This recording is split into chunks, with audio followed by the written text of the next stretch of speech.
제412강 제목은 문화와 양심. 양심이라는 것은 사람들이 하나님이 집어넣어 준 영원한 고정된 것으로 그렇게 생각하기 쉽지요. 근데 이 양심이라는 것이 시대에 따라서 환경에 따라서 한시도 동일하지 않습니다. 그 내용이. 왜냐하면 이 양심이라는 것이 자기의 의를 만드는 바탕으로 작용하기 때문에 그렇습니다. 양심이 착하지가 않아요. 양심이 작용하면 거기서 나오는 게 뭐냐, 나 이렇게 정당합니다, 나 이렇게 잘났습니다, 양심의 이름으로 남들에게 하소연하고 호소하죠.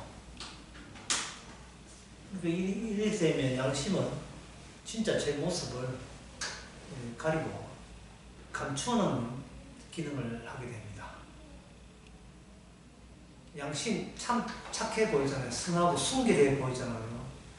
근데 그 순결하는 것이 은밀하게 감추고 싶은 것을 감추기 위한 용도로 쓰여지는 게 양심이라는 겁니다.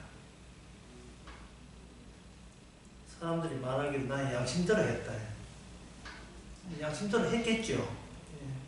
했는데 그 뒤에 감추고 있는 것을 네가 나서서 그걸 커버하고 있는 거예요. 이 말은 뭐냐? 인간은 자기 양심을 뚫을 그러한 능력이 없다는 것을 말합니다. 양심은 일종의 가면 같은 거죠. 그 가면을, 그 마스크를 뚫어야 되는데 뚫지를 못하고 마스크 시키는 대로 이제 움직이고 있는 거예요. 움직이는 겁니다. 근데 인간의 양심이라는 말은 더 쉽게 하면 마음이라는 뜻이에요. 인간의 마음. 성경에 보면 인간의 마음은 시편 51편에 보면 마음이 순순하지 않죠. 모친의 죄 중에서 내가 태어났다고 다윗이 고백하는 그걸 대본에 보게 되면 내가 죄를 지어서 죄인이 됐다는 말 아니고 출생 자체가 죄에서 만들어졌다 이 말입니다. 그럼 죄에서 만들어졌으면 그 양심이라는 그 마음도 어디서 나오겠어요? 죄에서 나오죠. 그동안 그 다윗은 이 사실을 왜 그제서 고백하느냐, 왜 그전에 왜 몰랐는가? 자기가 양심이, 그것도 순결하고 순수하다는 양심이 자기가 마지막 최종 모습인 줄 알고 있었던 겁니다. 어떤 일이 일어나기 전에는, 어떤 사건이 일어나기 전까지는 양심을 봐서 한참 부끄러움 없기를 있지요. 윤동주의 시처럼.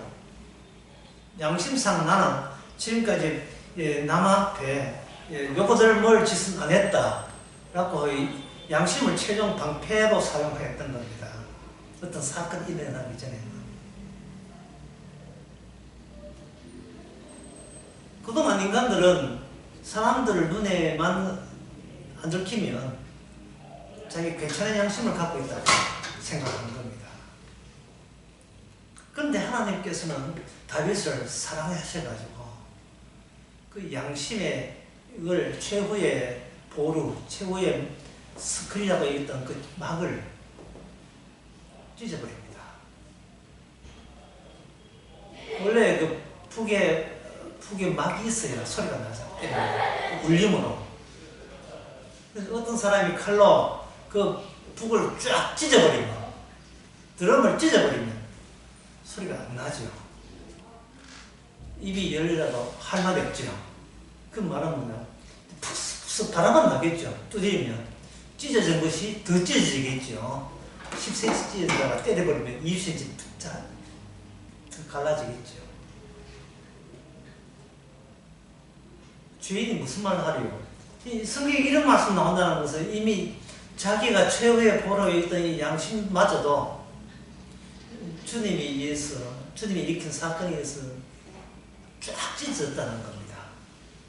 찢어지니까 그 안에 내가 남한테 자랑거리가 있었겠습니까? 없겠습니까? 일체 없었던 거예요. 자랑거리가. 내가 뚫을 수 없는 내 마음을 주께서 뚫어주니까 세상에 이런 복이 어디 있어요. 사람이 자기 마음을, 양심을 최종 본으로 생각한다면 거기에다가 신학에다 입히지요, 철학 입히지요, 여러 가지 학책에다가 교양 같은 거 다 동원시켜 다 입히죠. 그리고 교회에서 활동하는 걸 기억으로 삼아가지고 그 기억을 전부 다 그 마귀에, 양심이나 마귀에 다 누적을 시키는 거예요. 적금 붙듯이 시키는 거예요. 그런데 참 사이가 뭡니까? 여기 내가 얼마나 신앙생활을 잘하고 있고 내가 보기에도 하저없이 하고 있다는 이게 자랑거리로 점점 키워지는 거예요. 이 교회에서 그렇게 하면 그걸 가지고 뭐냐? 교회 문화라고 하는 겁니다. 문화. 예, 성경에서 문화는 가인의 후손들이 딴 거 내세울 거 없기 때문에 창세기 4장에 가인들은 음악 발견하고 철기 문화 발견하고 도시 건설하고 이걸 그들의 자랑거리에 막다른 자랑거리로 내세울 밖에 없었습니다.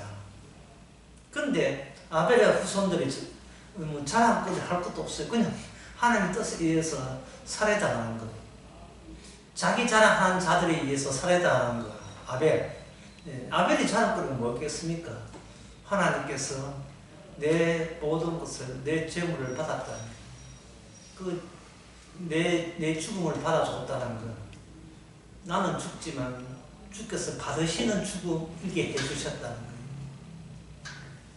그게 바로 여자의 후손 오선입니다.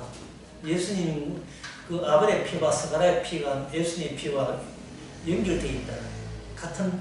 같은 계열이라는 계열. 같은 계열의 뜻이에요. 거기에 들어간다는 게 이거는 사람의 힘으로 할 수 없는 하나님의 큰 은혜를 입어야 거기에 들어갈 수 있습니다. 근데 거기에 들어가지 않는 사람들은 뭘 가지고 자랑하겠습니까? 어떤 걸 자랑하겠습니까? 고린도 전서 2장을 보겠습니다.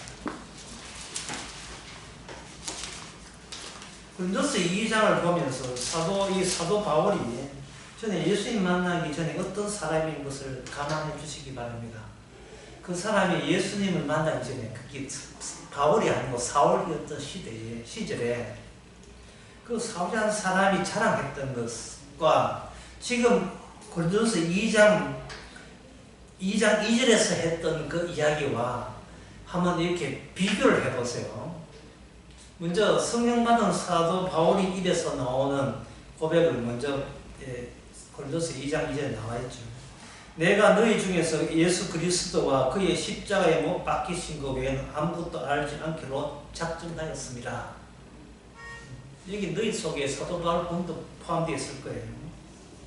그러면 사도 바울이 이러한 마음, 양심이라 할 경우 마음이에요. 이 마음은 자기가 활동한 어떤 자기의 문화 활동 때문에 세상적인 자기 업적 때문에 나온 걸까요? 아닙니다. 그게 바로 2장 13절에 12절에 나옵니다. 고린도서 2장 11절 12절. 사람의 사정을 사람 속에 있는 영 외에는 누가 알죠? 이게 무슨 뜻이냐 하면 인간은 남이 모르는 자기만이 아는 내임이라는 것, 은밀한 것이 있다는 거죠. 그게 마음이에요. 양심이라는 거예요.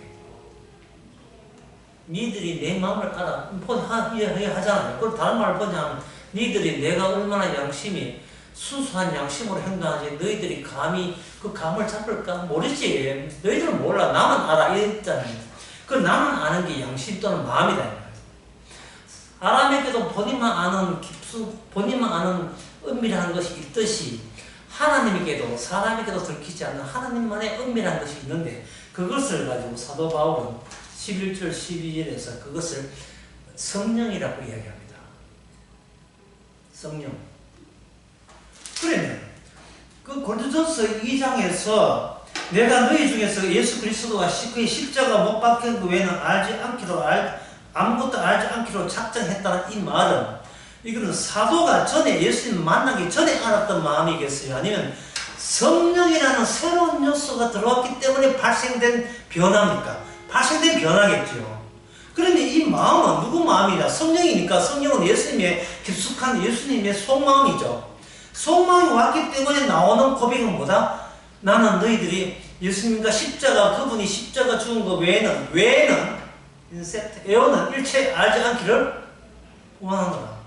성령을 받았다면 최종적으로 나오는 것은 무슨 이야기만 나와야 한다? 인간의 양심에서 나오는 말 말고 성령께서 계시기 때문에 비로소 나올 수 있는 말은 나는 죄인이고 주께서는 내 죄인을 위해서 십자가 죽었다는 그 이야기. 나의 양심, 나의 마음, 사실은 그게 죄다는 사실. 그 이야기를 할 수 있는 거예요. 그래서 12절에 우리가 세상의 영을 받지 아니하고, 그러게 성령을 이야기할 때는 반드시 성령만 오는 게 아니고 뭐가 아니고라는 말을 먼저 전제로 해놓고 성령 이야기해요. 무슨 영이냐? 세상에 온 영을 받지 아니하고. 그러면 이 세상에 공통적으로 모든 인간이 공이 갖고 있는 영은 하나님의 영에 비해서 그거는 불순하고 더럽다는 이야기를 사도는 십자가를 겨면서 이야기하고 있습니다. 네 양심, 네 마음 더러운 거 맞잖아. 심지어 신자를 할 때도 더러운 영이 있어요. 그걸 십자가로 말하면 용서받은 새로움이 들어왔지. 내 마음, 내 순수함 아니에요. 세상의 영의 일부에 속합니다. 그래서 성도는 십자가만 자라는 것. 그게 예수님의 새로운 마음이 들어왔을 때나 성립되고 가능한 일이에요. 세상이라는 것은 문화인데 문화는 수상하고 옵니다. 그냥 성령은 그 문화를 깨고 우리에게 십자가는 문화가 보기에 어리석은 십자가만 전가하는 것. 이제 문화라는 것에서 여러분이 초월할 수 있는 그런 영이 되시기 바랍니다.